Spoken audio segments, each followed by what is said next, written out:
സുഹൃത്തുക്കളെ, കഴിഞ്ഞ ദിവസമാണ് നമ്മുടെ മുമ്പിലേക്ക് രാവിലെ ഒരു വാർത്ത വന്നത്. അതെങ്ങനെയാണ്? തൃശ്ശൂർ എടക്കഴിയൂര് 7ാമത് പ്രസവത്തിനിടെ മുഹസിന എന്ന് പറയുന്ന 37 വയസ്സുകാരി മരിച്ചു. ഭർത്താവിനെതിരെ പരാതിയുമായി കുടുംബം എന്ന് പറഞ്ഞിട്ട് ഈ ഒരു വാർത്ത വന്നു. സ്വാഭാവികമായിട്ടും അത് ഏത് മതസ്ഥനാണ് അതിന്റെ പുറകിൽ എന്നൊക്കെ രീതിയിലുള്ള അന്വേഷണമൊക്കെ നടത്തി. മുസ്ലിം മതസ്ഥരാണ്. സ്വാഭാവികമായിട്ടും ഇങ്ങനെ കുഞ്ഞുങ്ങളൊക്കെ അവർ ഉണ്ടാക്കിക്കൊണ്ടിരിക്കും എന്ന് പറയുന്ന സോഷ്യൽ മീഡിയ വർത്തമാനങ്ങളൊക്കെ ഇങ്ങനെ ഗംഭീരമായി നടക്കുന്നുണ്ട്. ഞാനിത് എങ്ങനെയാണ് ഇത് സംഭവിച്ചത് എന്ന് ഒരു അന്വേഷണം ഇങ്ങനെ നടത്തിക്കൊണ്ടിരിക്കുകയായിരുന്നു. അപ്പോഴാണ് ഇന്നലെ തന്നെ ഒരു വൈകുന്നേരം ആകുമ്പോഴേക്കിന് വേറെ വാർത്ത, ഞാൻ പ്രതീക്ഷിച്ച വാർത്ത തന്നെ എത്തുന്നു. സംഗതി ഇങ്ങനെയാണ്: തൃശ്ശൂരിൽ ജീവനെടുത്ത് അക്യൂപഞ്ചർ, 7ാം പ്രസവത്തിനിടെ യുവതിക്ക് ദാരുണാന്ത്യം, അസ്വാഭാവിക മരണത്തിന് കേസ് എന്ന് പറഞ്ഞിട്ട് ഒരു പുതിയ വാർത്ത കൂടി നമ്മൾ മുമ്പിലേക്ക് എത്തുന്നു. ഇത് മീഡിയ വണ്ണാണ് ഈ ഒരു വാർത്ത കൊടുത്തിട്ടുള്ളത്. ഇപ്പോഴതാ ഈ ഒരു രാത്രി, ഞാനിപ്പോൾ രാത്രി അത് ഷൂട്ട് ചെയ്യുന്നത്, ഉറങ്ങുന്നതിന് മുമ്പ് എൻ്റെ മുമ്പിലേക്ക് എത്തിയ വാർത്ത 24 എക്സ്ക്ലൂസീവിൻ്റെയാണ്. തൃശ്ശൂരിൽ അക്യൂപഞ്ചർ ചികിത്സാ മരണം, നവജാത ശിശുവിന്റെ മൃതദേഹം പുറത്തെടുത്ത് പരിശോധന നടത്താൻ ശുപാർശയുണ്ട്, മരിച്ച മുഹസിനയുടെ ഗർഭപാത്രം ഉൾപ്പെടെ അണുബാധ എന്ന് പോസ്റ്റ്മോർട്ടം റിപ്പോർട്ട്. സുഹൃത്തുക്കളെ, നമ്മുടെ കേരളത്തിൽ കഴിഞ്ഞ കുറച്ച് നാളുകളായിട്ട് നടക്കുന്ന ഒരു വൃത്തികെട്ട, ഒരു തരത്തിലും സയന്റിഫിക്കലി തെളിയിക്കപ്പെടാത്ത ഒരു ചികിത്സാ രീതിയാണ് ഈ അക്യൂപഞ്ചർ എന്ന് പറയുന്നത്. തിരൂര് ഈ അക്യൂപഞ്ചർ ചികിത്സകരുടെ ഒരു വലിയ കൂട്ടായ്മയുണ്ട്. അതിഭീകരമായ അപകടത്തെ ഞാൻ കുറിച്ച് പറയുന്നത്, അവിടെ ഈ അക്യൂപഞ്ചർ ചികിത്സയുടെ ഭാഗമായിട്ട് എന്തൊരു ഡിപ്ലോമ എങ്ങാണ്ട് എടുത്ത കുറെ ആളുകൾ, കുറെ പെണ്ണുങ്ങൾ, കുറെ സ്ത്രീകൾ, പെണ്ണുങ്ങൾ എന്ന് പറയുന്ന വാക്ക് ശരിയല്ല, ശരി, കുറെ സ്ത്രീകൾ അവിടേക്ക് വരികയും അവർക്ക് മുഴുവൻ അവാർഡ് കൊടുക്കുകയും ചെയ്തു. ഞാനത് എന്തിനാണ് അപ്പൊ ഈ അവാർഡ് കൊടുക്കുന്നത് എന്ന് ആലോചിക്കുമ്പോൾ എനിക്ക് കിട്ടിയ ഒരു വിവരം എന്താ വെച്ച് കഴിഞ്ഞാൽ, അവർ മുഴുവൻ വീടുകളില് പ്രസവിച്ച സ്ത്രീകളാണ്. അങ്ങനെ വീടുകളിൽ പ്രസവിക്കുന്ന സ്ത്രീകൾക്ക് അവാർഡ് കൊടുക്കുന്ന ഒരു ചടങ്ങാണ് നമ്മളെല്ലാവരും കണ്ടത്. ഞാൻ തപ്പി കിട്ടുകയാണെങ്കിൽ ആ വീഡിയോ നിങ്ങളുടെ മുമ്പിൽ കാണിച്ചു തരുന്നതായിരിക്കും. പിന്നെ മേഡത്തിന്റെ ഡെലിവറി കഴിഞ്ഞിട്ട് ഇപ്പൊ 5 ദിവസമേ ആയിട്ടുള്ളൂ കേട്ടോ. അവിടെ നുസ്രത്ത് മേഡത്തോട് ചേർന്ന് നിൽക്കുന്ന ആളാണ് ഷെർബീന മേഡം, തൃശ്ശൂര്. 5ാം ദിവസം, 6ാം ദിവസത്തെ കുട്ടിയാണ് ആ കയ്യിലുള്ളത്. എന്തൊക്കെയാലും ഇത് സംഭവിച്ചു.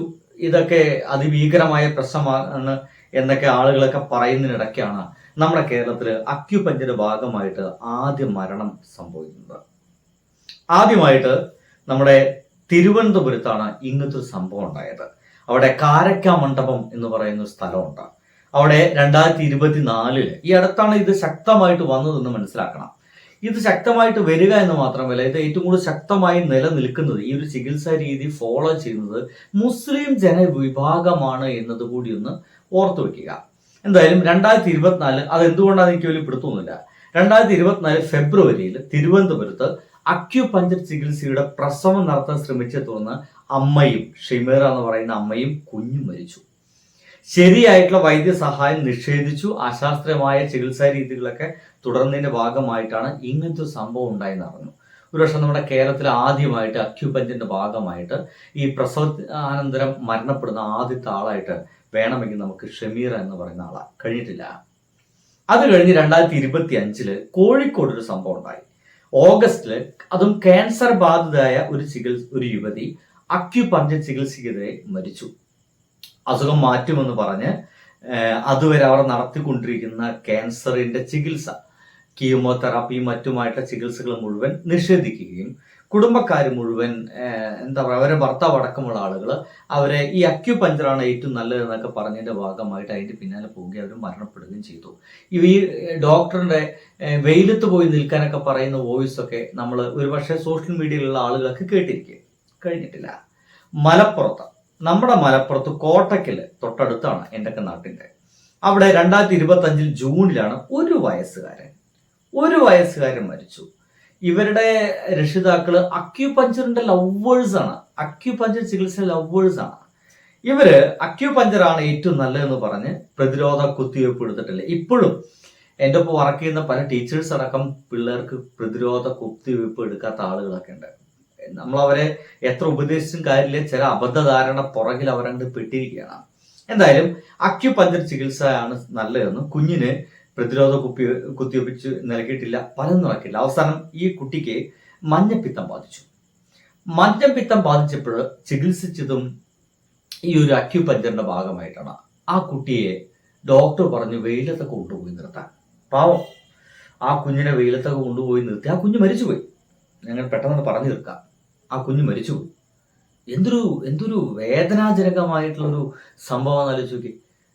ഒരു മഞ്ഞപ്പിത്തൊക്കെ ഒരു കുഞ്ഞുങ്ങൾക്ക് ചെറുപ്പത്തിൽ പെട്ടെന്ന് വരികയാണെങ്കിൽ അതൊക്കെ ഈസിയായിട്ട് ചികിത്സിച്ച് മാറ്റാവുന്ന ഒരു ചികിത്സാ രീതി തൊട്ടപ്പുറത്തിരിക്കെ ഇതിന്റെ പേരാണോ ഇത്തരം സംഗതികളൊക്കെ ഇവർ ഫോളോ ചെയ്യുന്നത് നമുക്കൊരു പിടുത്തം കിട്ടുന്നില്ല. ഞാൻ പറഞ്ഞു വന്നത്, നോക്കൂ, ഇത്രയും സംഭവങ്ങൾ, ഇത്രയും മരണങ്ങൾ ഈ അക്യുപഞ്ചർ എന്ന് പറയുന്ന സംഗീതയുടെ ഭാഗമായിട്ട് നമ്മുടെ നാട്ടിലുണ്ടായിട്ടുണ്ട്. ഇതാ ഈ ഒരു കണക്കിലേക്ക് അവസാനം ഈ ഒരു സ്ത്രീയും അവരുടെ കുഞ്ഞും കൂടി എത്തിയിരിക്കുന്നു. അവരെ അന്വേഷിച്ചതിന്റെ ഭാഗമായിട്ട് ഗർഭപാത്രത്തിലടക്കം അണുക്കൾ ബാധിച്ചു എന്നതാണ്. കുഞ്ഞ് ജനിച്ച് 7 ദിവസത്തിനുള്ളിൽ കുഞ്ഞ് മരിച്ചു അത്രേ. അതും കഴിഞ്ഞിട്ടാണ് ഈ സ്ത്രീ മരണത്തിന് കീഴടങ്ങുന്നത്. ആ ഒരു പ്രസവം നടക്കുന്ന സമയത്തുണ്ടാവുന്ന മുറിവുകളിൽ മുഴുവൻ അണുബാധ വന്നു എന്നാണ്. അപ്പൊ എന്തോരം വേദന ആ ഒരു പാവ സ്ത്രീ അനുഭവിച്ചിട്ടുണ്ടായിരിക്കും. പക്ഷെ ആ വേദന വന്നിട്ട് പോലും അവർക്ക് ശരിയായ ഒരു ചികിത്സ നൽകണമെന്ന് ഈ അക്യുപഞ്ചർ വാദിയായിട്ടുള്ള ഭർത്താവിന് തോന്നിയിട്ടില്ല എന്നതാണ് ഏറ്റവും വലിയ അപകടം. അതാണ്. ഇനി നിലവിലെ കുറച്ച് നിയമങ്ങൾ പറയാം. ഒന്ന്, കേരള സ്റ്റേറ്റ് മെഡിക്കൽ കൗൺസിലിന്റെ അംഗീകാരമില്ലാത്ത അക്യുപഞ്ചർ, പിന്നെ വേറെ ഒന്നുണ്ട് ഹിജാമ എന്ന് പറയുന്ന ചികിത്സകൾക്ക് കടുത്ത നിയന്ത്രണം ഏർപ്പെടുത്താൻ വേണ്ടിയിട്ടുള്ള ആലോചന ഇപ്പോൾ നമ്മുടെ ഗവൺമെന്റ് വഴി നടക്കുന്നുണ്ട്. മനുഷ്യാവകാശ കമ്മീഷൻ ഇത്തരം കാര്യങ്ങൾ എന്ത് പറയുന്നു? യോഗ്യതയില്ലാത്ത അക്യുപഞ്ചർ, ഹിജാമ ചികിത്സയെ കുറിച്ചിട്ട് അന്വേഷണം നടത്താൻ വേണ്ടിയിട്ട് ആയുഷ് വകുപ്പിന് ഒരു നിർദ്ദേശം നൽകിയിട്ടുണ്ട് കേരളത്തിലെ ആരോഗ്യ വകുപ്പ്. തീർച്ചയായിട്ടും അന്വേഷണം നടത്തിയാൽ പോരാ, ഇത്തരം ചികിത്സകൾ നടത്തുന്ന ആൾക്കാരൊക്കെ പിടിച്ചകത്തണം. ഇതൊക്കെ ഒരു തെറ്റായ ചികിത്സാ രീതിയെന്ന് ഇപ്പോൾ ആളുകൾക്ക് ബോധ്യമായിട്ടില്ല എന്നുകൊണ്ടാണ് ഇവരൊക്കെ പിടിച്ചകത്തിടുന്നത് പറയുന്നത്. കഴിഞ്ഞിട്ടില്ല. ആയുഷ് വകുപ്പിന്റെ നിലപാട് എന്താണ്? നിലവില് രാജ്യത്ത് അക്യുപഞ്ചർ ചികിത്സയ്ക്കായി ഏകീകൃത ദേശീയ മാർഗനിർദ്ദേശങ്ങൾ രൂപീകരിച്ചിട്ടില്ല. ഇനിയെങ്കിലും മനസ്സിലാക്കും, ഇതിന്റെ പിന്നാലെ പോകുന്ന എല്ലാ മൊയന്തുകളൊന്നും മനസ്സിലാക്കുക. ഇതൊരു ഏകീകൃത ചികിത്സാ രീതിയാണ്, അതിന്റെ മാർഗനിർദ്ദേശങ്ങൾ അതൊന്നും ഇല്ല. ഇതൊരു ചികിത്സാ രീതിയായിട്ട് തന്നെ നമ്മുടെ ഇന്ത്യ ഗവൺമെന്റ് അംഗീകരിച്ചിട്ടില്ല. ചികിത്സകരെ മോഡേൺ മെഡിസിൻ അംഗീകരിച്ചിട്ടില്ല.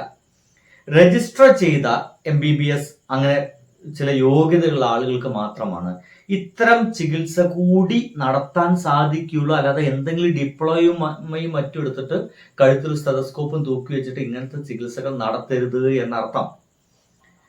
ചുരുക്കി പറഞ്ഞു കഴിഞ്ഞാൽ ശ്രദ്ധിക്കേണ്ട കാര്യം, പ്രസവമോ ഗുരുതരമായ രോഗങ്ങളോ വരികയാണെങ്കിൽ ആധുനിക വൈദ്യശാസ്ത്രത്തിന്റെ അടുത്തേക്ക് ചെല്ലുക. ഒരു മടിയും വേണ്ട.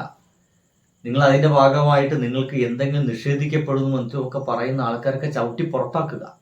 നിങ്ങളെ ജീവനാണ് വലുത്, നിങ്ങളെ കുഞ്ഞിന്റെ ജീവനാണ് വലുത്. ഭർത്താവ് എന്ന് പറയുന്ന മൊയന്തൊക്കെ ഇമാതിരി വർത്താനം പറയുകയാണെങ്കിൽ നിങ്ങൾക്ക് അപ്പോഴത്തന്നെ അതിനൊക്കെ ഒഴിവാക്കി പോകണമായിരുന്നു. 37 വയസ്സാണ് ആ ഒരു സ്ത്രീക്ക്. വെറും 37 വയസ്സിനിടയ്ക്ക് ആ സ്ത്രീ 7 പ്രസവിച്ചു എന്നാണ്. 7 പ്രസവം. എത്ര ഇയറിന്റെ ഗ്യാപ്പിലാന്ന് വലിയ പിടുത്തമില്ല. എത്രാമത്തെ വയസ്സിലാണ് ആ പാവത്തിന് വിവാഹം കഴിഞ്ഞെന്ന് വലിയ പിടുത്തമില്ല.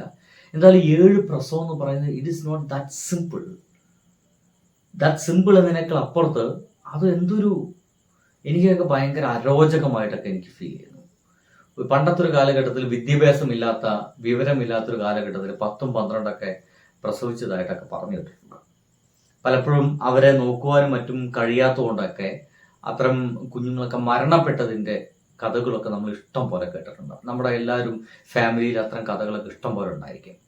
പക്ഷെ ഇത് ഏറ്റവും മോഡേൺ ആയിട്ടുള്ള ഒരു യുഗത്തില് 2026 ആയ ഈ ഒരു കാലഘട്ടത്തില് ഇപ്പോഴും 7ഉം 8ഉം 9ഒക്കെ പ്രസവം നടക്കുക, അതിനാ സ്ത്രീ അനുവദിക്കുക എന്നൊക്കെ പറയുന്നത്, പക്ഷെ സ്ത്രീയുടെ അനുവാദമൊന്നും കൊണ്ടാവില്ല ഇതൊന്നും നടക്കുന്നത്.